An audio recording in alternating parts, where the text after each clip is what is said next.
Assalamualaikum warahmatullahi wabarakatuh. Perkenalkan, saya Sasih Karnita Arafatun. Saya dari Fakultas Keguruan dan Ilmu Pendidikan di Universitas Muhammadiyah Bangka Belitung. Video ini merupakan PDD UKTPT unsur pengajaran. Pada video ini, memaparkan salah satu mata kuliah yang saya ampu dan menampilkan praktek mengajar. Salah kuliah yang saya ampu adalah mata kuliah Bahasa Indonesia dengan kode NAS 1203. Deskripsi mata kuliah Bahasa Indonesia.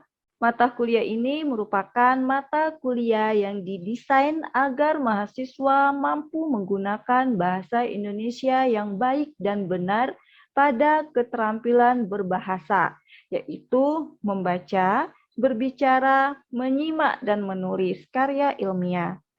Sejalan dengan uraian tersebut, maka dalam mata kuliah ini, bahasa Indonesia yang dipelajari adalah bahasa Indonesia dalam hubungannya dengan dunia ilmu pengetahuan. Pentingnya mempelajari bahasa Indonesia dalam hubungannya dengan ilmu pengetahuan karena mahasiswa sebagai calon sarjana dipersiapkan tidak hanya menjadi konsumen ilmu pengetahuan, yaitu membaca tulisan-tulisan ilmiah, melainkan mahasiswa juga sebagai produsen dalam bidang ilmiah seperti menulis sendiri karangan-karangan yang bersifat ilmiah. Kemampuan yang diharapkan dari mata kuliah ini adalah mahasiswa dapat terampil berbahasa dan membuat karya ilmiah berdasarkan sistematik penulisan dan keejaan umum bahasa Indonesia. Adapun materi pembelajaran pada mata kuliah Bahasa Indonesia, 1. Hakikat Bahasa Indonesia, 2.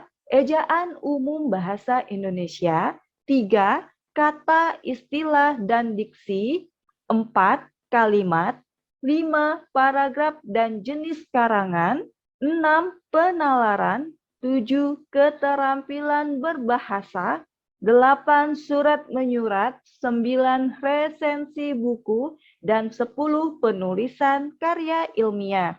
Sistem pembelajaran pada mata kuliah Bahasa Indonesia dapat dilakukan dengan tatap muka atau luring, dan tatap maya atau daring. Metode pembelajaran dapat menggunakan metode ceramah, diskusi kelompok, penugasan, dan praktis rehearsal pairs.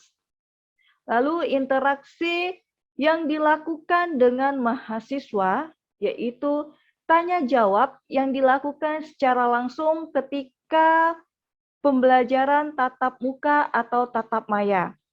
Yang kedua, interaksi dilakukan secara tidak langsung, yaitu ketika dosen memberikan tugas, maka ada beberapa mahasiswa akan bertanya, dan pertanyaan tersebut atau interaksi antara jawaban dan pertanyaan dapat dilakukan dengan berbantuan aplikasi seperti WA Group.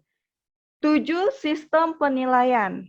Dalam mata kuliah Bahasa Indonesia dilakukan penilaian dari aspek-aspek berikut, yaitu keaktifan dan kehadiran mahasiswa sebesar 10%, penugasan 35%, UTS 25%, sedangkan UAS 30%. Adapun penilaian penugasan terbagi menjadi dua, yaitu penugasan individu dan penugasan kelompok. Berikut penugasan individu, tekniknya adalah teknik tes, indikator ketepatan dan kesesuaian, aspek penilaian dari 3 ranah. Yang pertama, ranah kognitif, pemahaman terhadap materi dan kesesuaian teori. Kedua, ranah psikomotorik, yaitu mahasiswa mampu terampil berbahasa seperti terampil menyimak, terampil berbicara, terampil membaca, dan terampil menulis. Ketiga, ranah afektif, yaitu mahasiswa percaya diri dan bertanggung jawab. Adapun penugasan kelompok terbagi lagi menjadi dua. Ada teknik tes, yaitu penulisan makalah, indikator ketepatan dan kesesuaian, aspek penilaian dari 3 ranah. Yang pertama, ranah kognitif, mahasiswa paham dengan materi, dan kesesuaian teori dengan didukung oleh kutipan. Kedua, ranah psikomotorik, yaitu kesesuaian sistematika penulisan. Ketiga, ranah afektif, yaitu kejujuran dalam menulis. Adapun penugasan kelompok dengan teknik non-tes, yaitu mahasiswa melakukan presentasi. Indikator, ketepatan dan kesesuaian, aspek penilaian dari ketiga ranah. Yang pertama, ranah kognitif, yaitu kekonkretan sumber bacaan terhadap materi yang disajikan. Kedua, ranah psikomotorik, yaitu pemanfaatan dan kemenarikan slide PowerPoint yang ditampilkan. Ketiga, ranah afektif, yaitu kerjasama mahasiswa di dalam tim saat presentasi dan kreatif media yang dibuat. Berikut penampilan praktik mengajar. Baiklah, Assalamualaikum warahmatullahi wabarakatuh.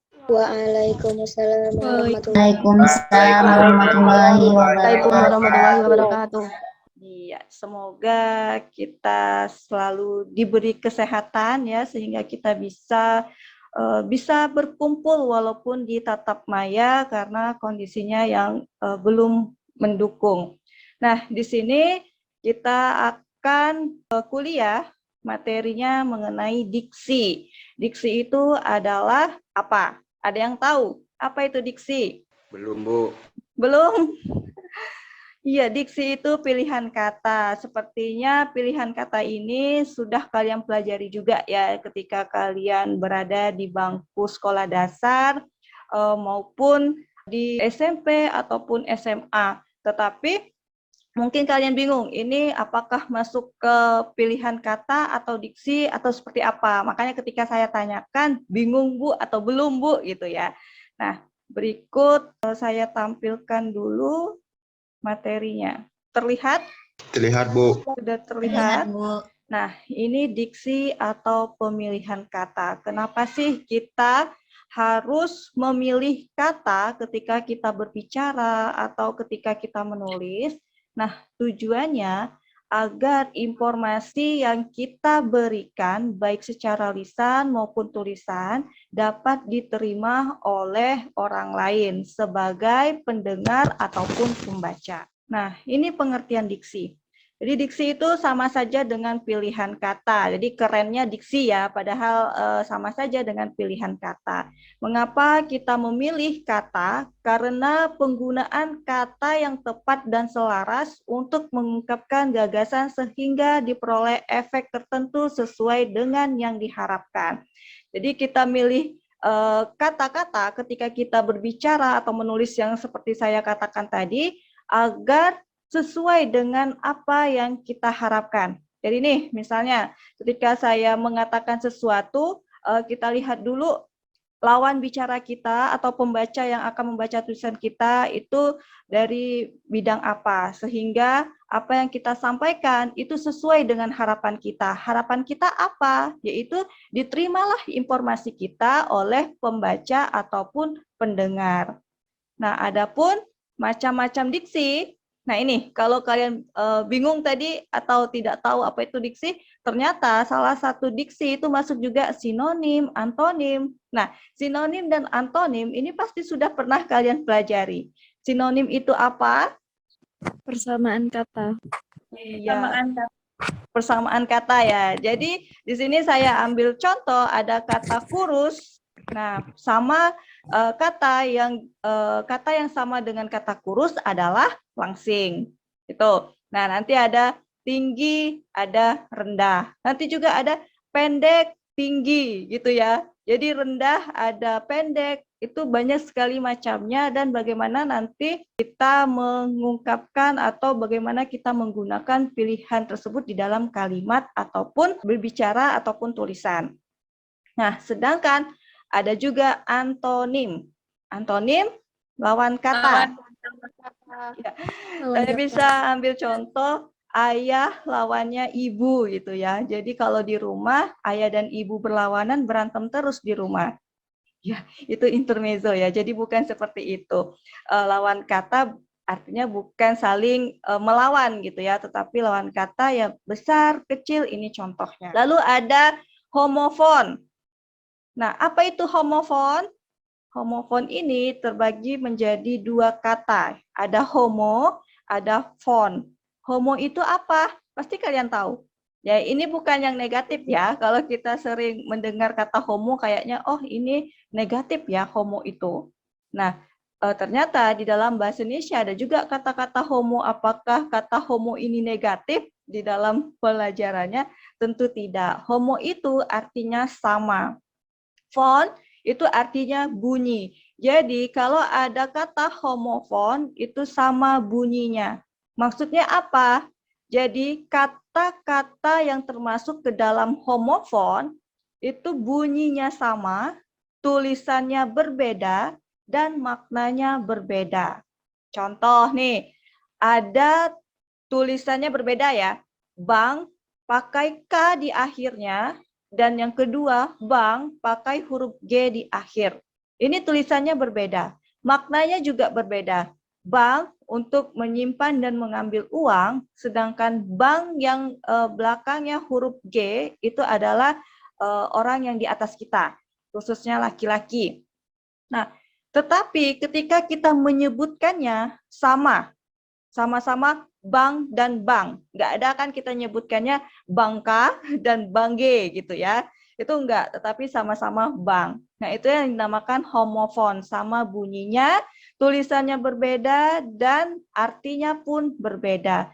Begitu juga dengan masa dan masa. Ada S yang double, ada S-nya hanya satu. Artinya berbeda, tulisannya berbeda, tulisannya berbeda, bunyinya sama, masa dan masa.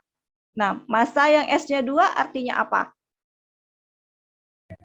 Berat. Berat, Bu. Kalau masa yang S-nya 1? Menjelaskan tentang waktu. Menjelaskan tentang waktu. Nah, ini silakan nanti cek di KBBI-nya ya. Ada juga masa yang menjelaskan tentang perkumpulan orang-orang. Misalnya saya sedang mengumpulkan massa gitu ya. Masa kalau tadi ada waktu, saya sedang mengumpulkan waktu gitu ya. Waktunya dikumpulkan. Nah, itu jadi bagaimana cara kita menentukan memilih kata tersebut di dalam tulisan kita atau ucapan kita. Lalu ada homograf.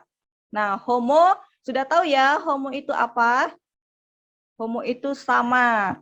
Graf, ya, graf itu tulisan. Jadi, tulisannya yang sama. Nah, ini contohnya ada apel. Kalau saya buat kalimat, saya makan apel. Lalu setiap pagi saya melakukan apel. Benar atau salah kalimat itu?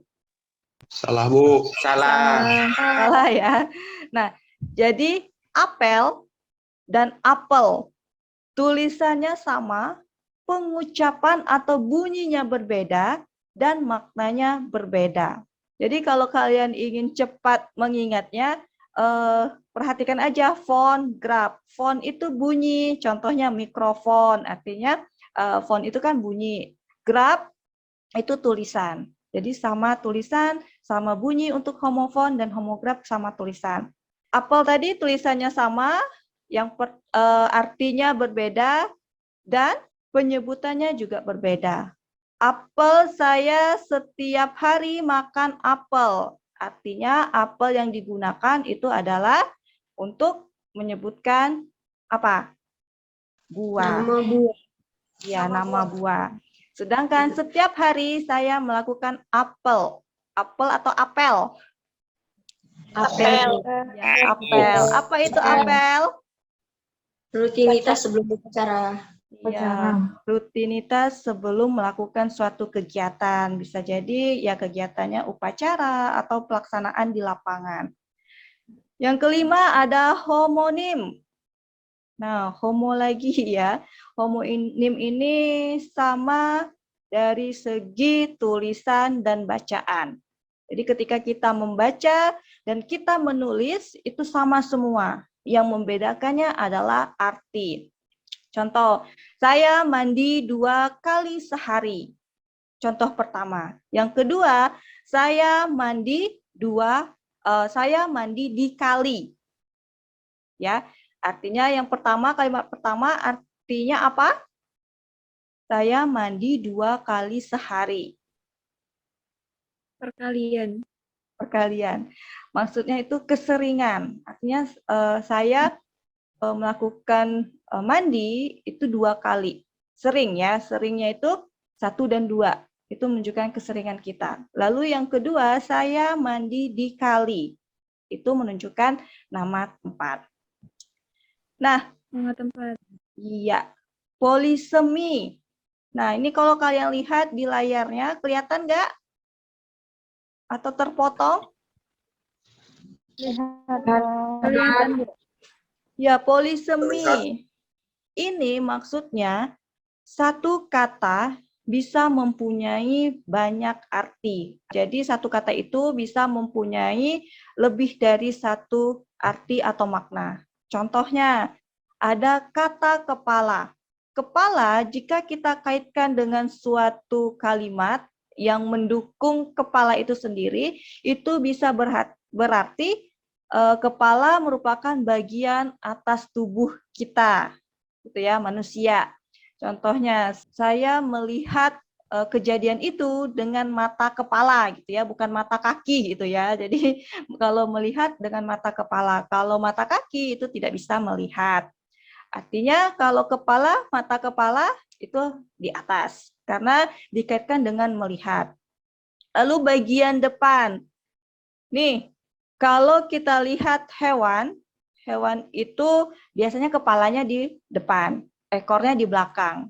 Nggak ada kepala hewan adanya di belakang, ekornya di depan. Gini contohnya, ketika kita melakukan permainan ular, ada kan yang ular panjangnya ada 2 orang yang sebagai rumahnya, nanti ada urutan teman-teman yang lain, yang di depan itu menjadi kepalanya dan yang di belakang itu adalah ekornya. Ketika kita yang sebagai ularnya berkeliling, maka yang di akhir itu akan ditangkap oleh 2 orang yang sebagai rumah. Nah, itu yang dimaksud bagian depan dari kepala. Artinya yang ditangkap adalah ekornya, sedangkan sebagai petunjuk jalannya ular itu dinamakan kepala di permainan ular naga ya. Kalau di tempat saya itu namanya ular naga. Tuh. Lalu kepala juga jika dikaitkan dengan suatu instansi, kepala itu merupakan jabatan tertinggi. Contohnya kepala sekolah, artinya seseorang itu mempunyai jabatan tertinggi di sekolah. Ada kepala keluarga, artinya seseorang itu mendapatkan jabatan tertinggi di rumahnya karena sebagai kepala keluarga. Nah, ini terkait macam-macam diksi, ada 6 yang di slide ini, tetapi masih ada slide selanjutnya. Nah, ini ada hipernim dan ada hiponim. Hipernim itu kata-kata yang mewakili banyak kata, sedangkan hiponim kata-kata yang terwakili. Jadi hipernim dan hiponim ini saling berkaitan. Kalau kita ambil contoh, hipernim itu adalah bunga. Jadi dia yang mewakili. Contohnya, saya pagi ini menanam bunga.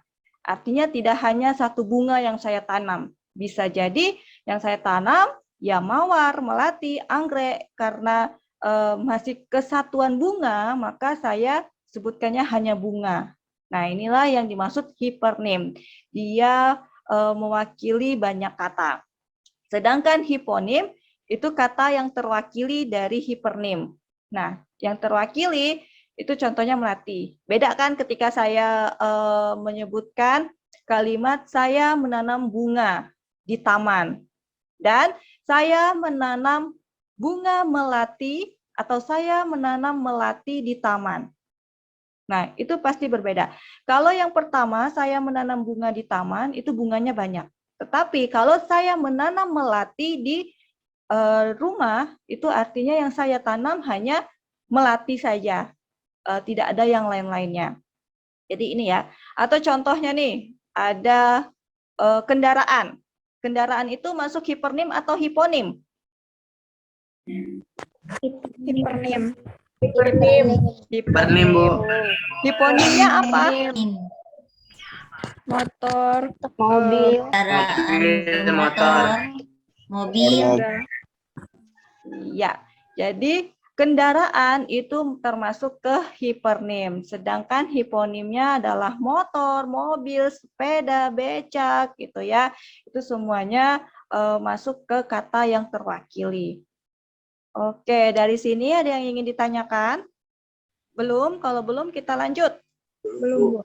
Oke, lanjut. Ini kita masuk ke makna denotatif dan makna konotatif. Jadi ini pernah kan yang kalian pelajari di sekolah bahwa makna denotatif itu makna apa? Kalau makna denotatif? Iya, sesungguhnya atau sesuai dengan Kamus Besar Bahasa Indonesia. Sedangkan kalau makna konotatif, makna yang bukan sebenarnya gitu ya. Artinya kalau makna konotatif itu ada dua persepsi, bisa jadi makna yang kita sampaikan itu merupakan makna yang positif, bisa juga makna yang negatif. Contoh nih, ada kata amplop.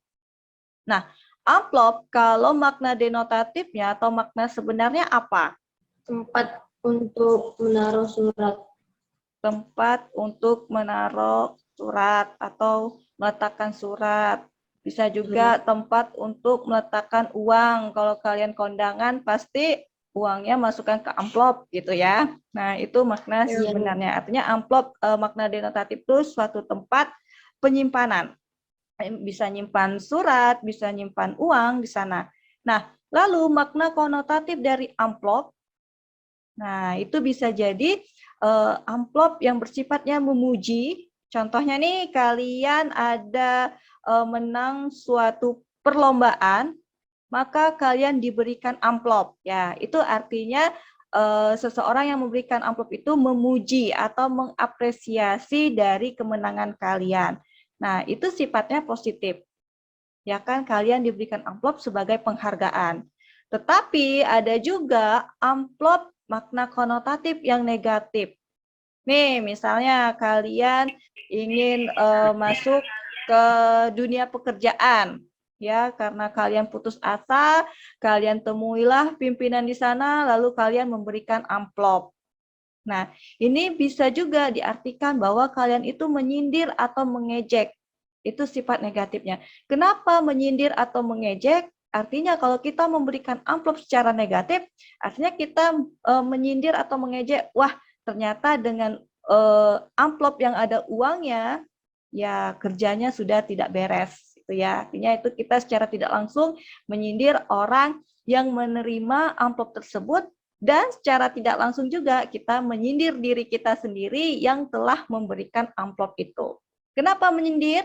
Kita tidak mengerti dengan kemampuan kita sendiri. Artinya kita itu tidak mengetahui kemampuan kita itu sudah batas mana. Artinya kita sudah tidak percaya diri, kemampuan kita bisa melebihi orang lain untuk bisa bekerja di tempat tersebut. Itulah yang dimaksud dengan makna konotatif. Oke, lanjut. Ini ada kata konkret dan kata abstrak. Nah, kata konkret tentu kita sudah tahu, kata yang bisa dilihat, yang bisa kita rasakan, yang bisa kita dengar, itu kata konkret. Selain kata konkret, juga ada kata abstrak. Nah, kalau kata konkret tadi bisa diserap oleh panca indera, sedangkan kata abstrak itu tidak mudah untuk diserap panca indera. Contohnya dengan mata saja ya, kita ambil.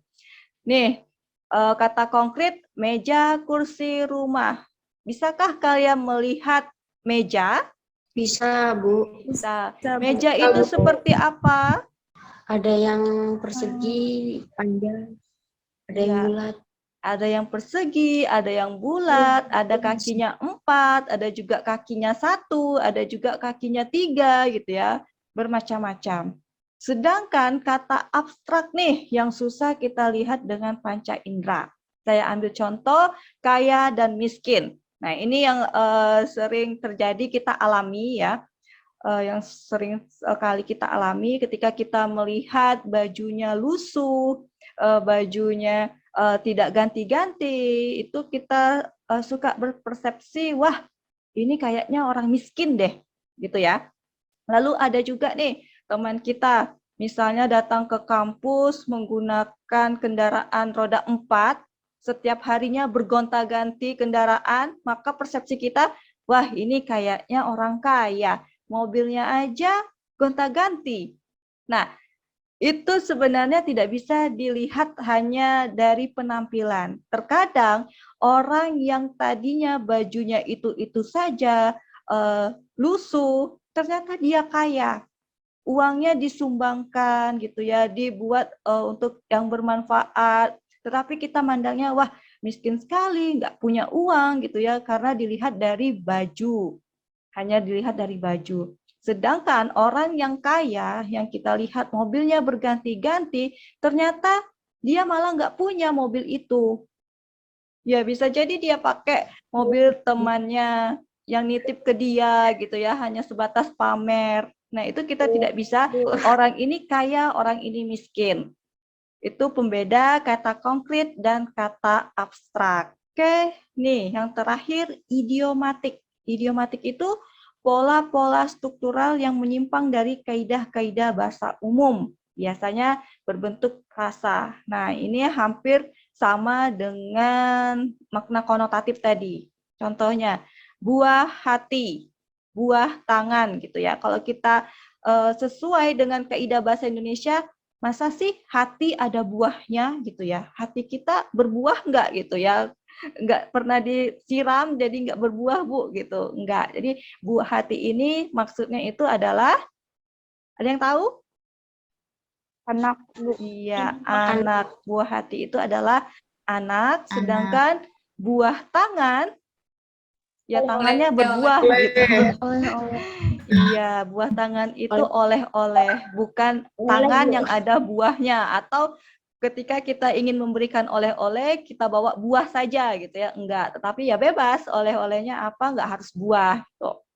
Nah, ini yang berkaitan tentang idiomatik. Jadi jangan sampai ketika kalian membuat kalimat, misalnya saya membawa buah hati. Orang yang mendengar itu bingung. Mana buah hati yang dibawanya? Saya nggak melihat gitu ya. Ternyata yang dibawanya adalah anak gitu. Jadi ini yang harus diperhatikan. Oke, semoga bermanfaat. Di sini ada yang ingin ditanyakan?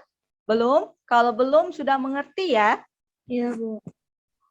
Iya, jadi silakan nanti kalian akan saya berikan tugas. Silakan cek tugasnya di Google Classroom. Nah, jika ada pertanyaan, nanti bisa kita sharing di WA Group. Mengerti? Mengerti, Bu. Mengerti, Bu. Mengerti, Bu. Ya, Bu. Baik, alhamdulillah kalau sudah mengerti, kita akhiri perkuliahan kita hari ini, ya. Iya, Bu. Oke, iya ya, sudah karena sudah lelah ya itu ya. Baiklah, langsung saja. Terima kasih atas partisipasi dari kalian. Saya akhiri. Wabillahi taufik walhidayah. Wassalamualaikum warahmatullahi wabarakatuh. Waalaikumsalam warahmatullahi wabarakatuh. Terima kasih, Bu. Sama-sama.